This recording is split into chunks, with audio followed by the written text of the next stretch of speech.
Hello kids, how are you today? Once again, this is Teacher JM inviting you to watch this video until the end. And today we're going to talk about personal health issues and concerns. Number 2, health self-management skills.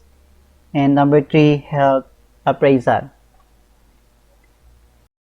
So we have a saying that says health is wealth.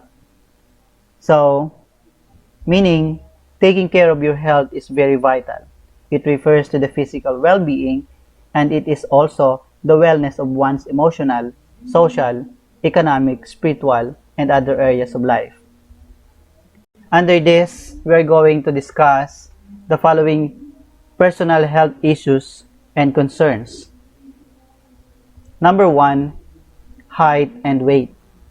Under height and weight, we have stunted growth, underweight, overweight, and obesity. When we say stunted growth, means the normal growth rate in a person has been reduced due to this malnutrition in early childhood. It is learned that when the vital organ is not fully developed during childhood, premature death in later life can result. And obesity means a medical condition that occurs when a person carries excess weight or body fat that might affect their health. Underweight means too low to be healthy. 18.5 or weight is 15% to 20% below normal for the age and height group. Overweight, increased body weight concerning height.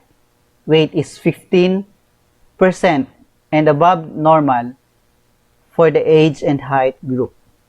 Hearing-related problems. Number 1, we have cerumen or earwax. When pushed against the eardrum by cotton buds or by hairpins, block the ear's canals and causes hearing problems. Number 2, when water is trapped in the ears, bacteria or fungal organism in the water will most likely spread in the inner ear area. The result is a painful condition called swimmer's ear, which results from infections. This condition needs to be treated at once by a doctor. Otitis media is common in children because the tube that allows fresh air in the middle ear is not yet fully developed compared with adults. Children experience middle ear infections when they have a viral or bacterial infections caused by the common cold. Vision. Number 1, under vision is astigmatism. It is a common eye condition experienced by many young people. This condition can be corrected by eyeglasses. The exact cause is not fully known. Number 2, nearsightedness or myopia has become common lately. Nearsightedness persons can see objects that are close but have problems seeing objects that are far. The exact cause for the increasing number of those who have myopia is not fully known. However, many eye doctors would say that it has something to do with eye fatigue from computer use. Number 3, hyperopia or farsightedness is also a common vision problem.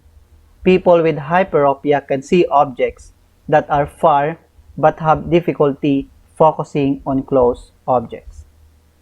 Skin, hair, and nail. Under this, we have sunburn, dandruff, corns and calluses, ingrown toenail. Sunburn is caused when the skin is exposed to the sun for a while. The skin burns, turn red, and will be irritated. Sunburn can cause skin cancer and deadly melanoma. Number 2, dandruff. It is marked by a flaking or drying of the skin on the scalp. It is itchy sometimes. That's why it makes a person feel uncomfortable. It is not contagious, but it can be embarrassing. Number 3, corns and calluses. These are thick, hardened layers of skin on the hands and fingers, and especially on the toes and feet. They grow when these parts of your body are rubbed against hard spaces. Number 4. Ingrown toenail, resulting when a nail is curved and grows into the skin, usually at the side of the nail. It is caused by improper trimming and improper size of footwear. It can also be caused by a fungal infection. Posture and spine disorder. Number 1, scoliosis. It is the sideways curving of the spine. This takes place most often just before puberty during the growth spurt. Children who have a mild case of scoliosis should be monitored closely. Number 2, lordosis is a condition when the spine in the lower back has curved excessively. This can cause pain as the spine is pressured in excess. Number 3, kyphosis is an abnormally excessive outward curvature of the spine, known as hunchback. Oral or dental problems. Number 1, cavities occur as a result of tooth decay. Tooth decays when the tooth structure is destroyed. This can be prevented by proper brushing of the teeth. Number 2, gingivitis. This is a gum disease. The bacterial growth in the mouth will cause destruction of the tissue surrounding the teeth. Eventually, the result is tooth loss. Number 3, malocclusion is another word for the misalignment of the teeth. Other words for the condition are crowded teeth. This condition may cause problems if not addressed properly. And number 4, bad breath or halitosis. It is caused by certain foods and poor dental and oral hygiene. Proper toothbrushing or proper toothbrushing can prevent bad breath. Remember that personal health is the ability to take charge of your health by making conscious decisions to be healthy. It not only refers to the physical well-being of an individual, but it also comprises the wellness of emotional, intellectual, social, economic, spiritual, and other areas of life.